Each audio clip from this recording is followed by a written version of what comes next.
नमस्कार, मी दीपाली. माझ्या चॅनलमध्ये तुमच्या सर्वांचं खूप खूप खूप मनापासून स्वागत. श्री स्वामी समर्थ. तर आजच्या भागामध्ये आपण बघणार आहोत की लक्ष्मीपूजनासाठी आता लक्ष्मीपूजनामध्ये आपण फडा आणि फडी ह्या दोन गोष्टी आणत असतो. म्हणजे आपण जी शिरई काही लोक त्याला शिरई म्हणतात, केरसुनी म्हणतात. तर हिची आपल्याला पूजा करायची असते, लक्ष्मी स्वरूप आपण मानतो. तर त्या दिवशी जी आपण पूजा करत असतो तर ती विकत घेण्याचा नवीनच आपण आणतो, गोरी आणतो आणि तिची पूजा करतो. तर ते घेण्याचा सुद्धा एक मुहूर्त आहे. तो मुहूर्त म्हणजे धनत्रयोदशी. धनत्रयोदशीच्या दिवशीच आपल्याला ही फडी विकत आणायची असते, शिरई विकत आणायची असते. दुसरी गोष्ट महत्त्वाची की ही शिरई विकत घेताना आपण काय करतो की जे लोक रस्त्यावर बसलेले असतात त्यांच्याकडे आपण शिरई बघून घेतो, निरखून घेतो की कुठली व्यवस्थित आहे, कुठली छान आहे, कुठली तुटलेली आहे. तर असं बघायचं नाही. एकतर आपण ही शिराई घरात आणून तिचा काही उपयोग येत नाही फारसा वर्षभर. तर मग इतकी निरखून का घ्यायची? कारण ती लक्ष्मी आहे, लक्ष्मी पारखून घ्यायची नसते. दुसरी गोष्ट जिच्यावर आपली नजर पडेल तीच आपण उचलून घ्यायची. दुसरी गोष्ट की लक्ष्मी घेताना, ही फडी घेताना अजिबात भाव करू नका. कारण की लक्ष्मीचा भाव करायचा नसतो. ती स्वतः ठरवेल की कोणाच्या घरी जायचं आणि किती जायचं. या दोन गोष्टी लक्षात ठेवा.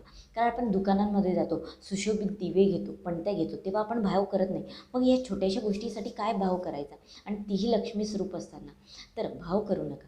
त्यानंतर एक संकल्प करा या दिवाळीमध्ये की आपण ज्या काही पणत्या घेऊ, ज्या काही दिवे घेऊ, तर जास्तीत जास्त जे रस्त्यावर बसलेले लोक असतात त्यांच्याकडून घेण्याचा प्रयत्न करा. म्हणजे त्यांच्याही घरी दिवाळी असते, त्यांना थोडा हातभार लागेल.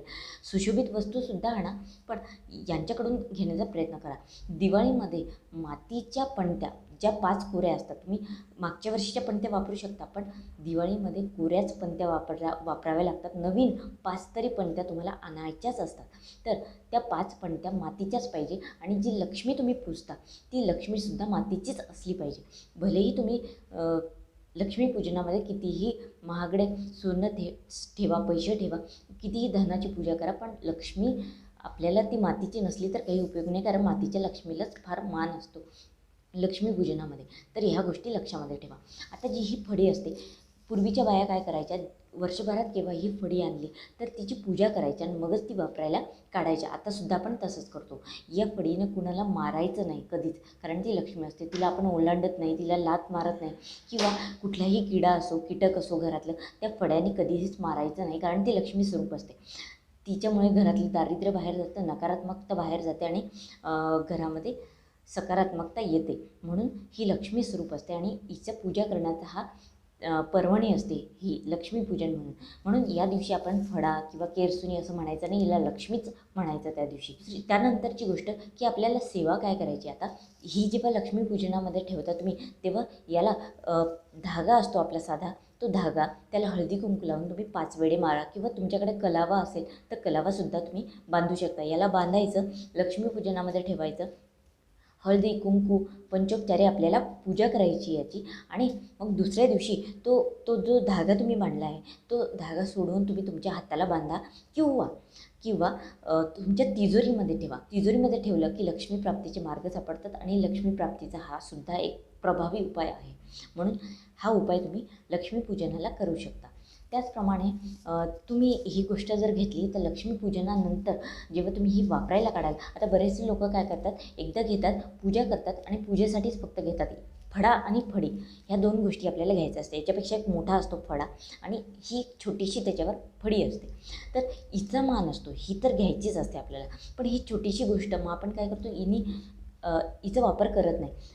निदान तुम्ही देवघर झाडण्यासाठी किंवा देवाच्या तिथल्या वस्तू, देवाची तिथली जागा झाडण्यासाठी तरी तिला वापरा आणि वापर करा याचा. घरामध्ये आपण कुठेतरी कोपऱ्यामध्ये अडगडीमध्ये फेकून देतो हिला, असं करू नका. कारण हिला आपण लक्ष्मी मानून हिची पूजा केलेली आहे.